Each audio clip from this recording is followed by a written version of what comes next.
seorang sahabat, antum mengerti permintaan apa yang dia minta kepada Rabbnya? Dia meminta supaya nanti kalau dia terbunuh di jalan Allah, tidak ada orang musyrik yang mampu menjamah tubuhnya.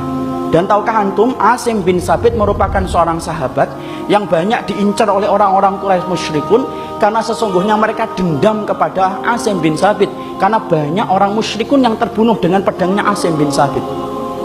Sampai ada seorang wanita yang bersumpah, siapapun yang mampu membawa kepalanya Asim bin Sabit, maka akan dibayar dengan harga yang mahal untuk dijadikan batoknya menjadi tempat khamr, untuk kemudian diminum dengan itu. Masya Allah, Asim bin Sabit akhirnya terbunuh di dalam peperangan. Ketika orang yang membunuh beliau tidak sadar itu adalah Asim bin Sabit, mereka tinggalkan.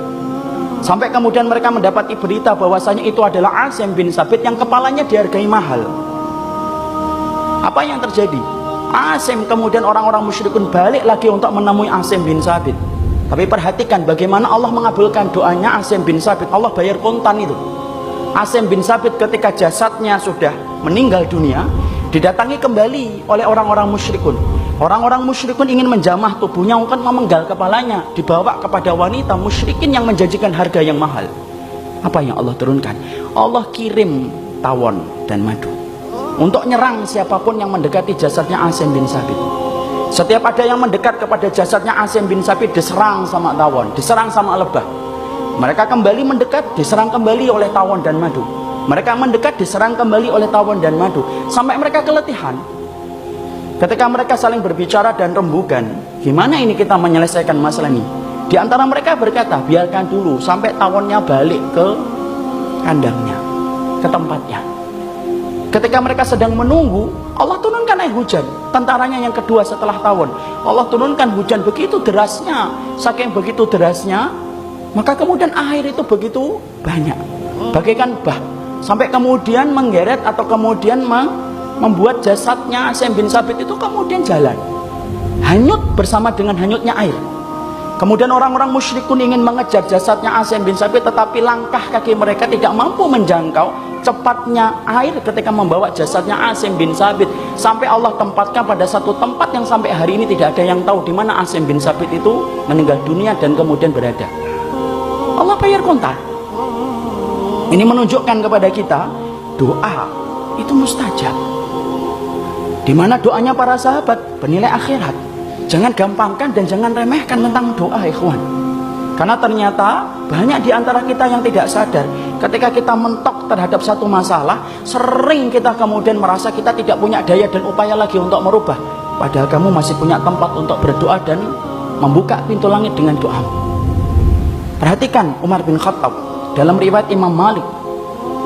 Ketika kemudian Umar bin Khattab itu berdoa, Allahumma rzuqni syahadatan fi sabilika wa wafatan fi biladi nabiyika.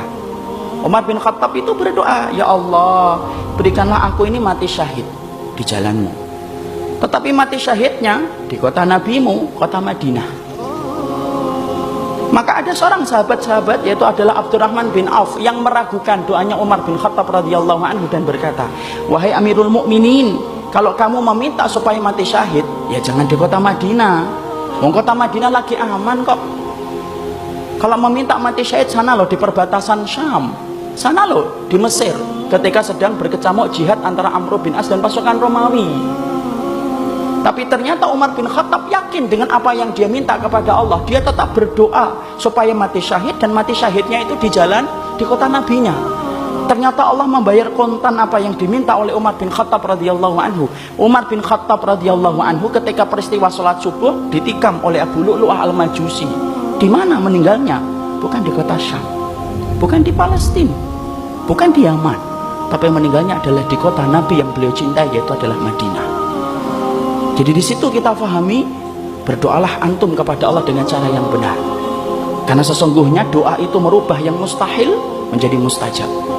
Perbanyaklah doa dalam urusan akhirat, karena sesungguhnya itulah yang menjadi prioritas kita di dalam berdoa. Dan Allah ngajarin, kalau berdoa kepada Allah di dalam ayat ini, maka berdoalah antum kepada Allah dengan antum memuji Allah terlebih dahulu. Makanya mari kita bahas sebentar, bagaimana sih adab seorang mukmin itu ketika berdoa? Angkat tangan. Maka kemudian di dalam kita berdoa, tidak boleh bagi kita itu kemudian tanpa mengangkat tangan. Riwayat-riwayat yang menerangkan tentang kita berdoa kepada Allah diterangkan secara mutawatir lafzi, yaitu adalah diterangkan dengan riwayat yang berlimpah dan banyak. Rasulullah itu mengangkat tangan di dalam dia berdoa dan memohon kepada Allah. Mengangkat tangannya tidak boleh sejajar dengan pusar, tidak boleh sejajar dengan perut, tapi kemudian sejajar dengan bahu. Begini cara kita meminta. Tapi Syekh Utsaimin menerangkan ada 4 tata cara kita mengangkat tangan dalam berdoa. Yang pertama, tidak boleh ngangkat tangan. Kapan kita berdoa tidak boleh ngangkat tangan? Antum ketika sujud jangan ngangkat tangan, batal. 2, tasyahud, tidak boleh ngangkat tangan. Antum berdoa ketika sujud apakah menjadi mustajab Ustaz? Mustajab. Aqrabu ma yakunul abdu bi rabbih inda sujudi fa'aksiru fihi du'a faqaminun ayyustajaba lakum, rawahu Muslim.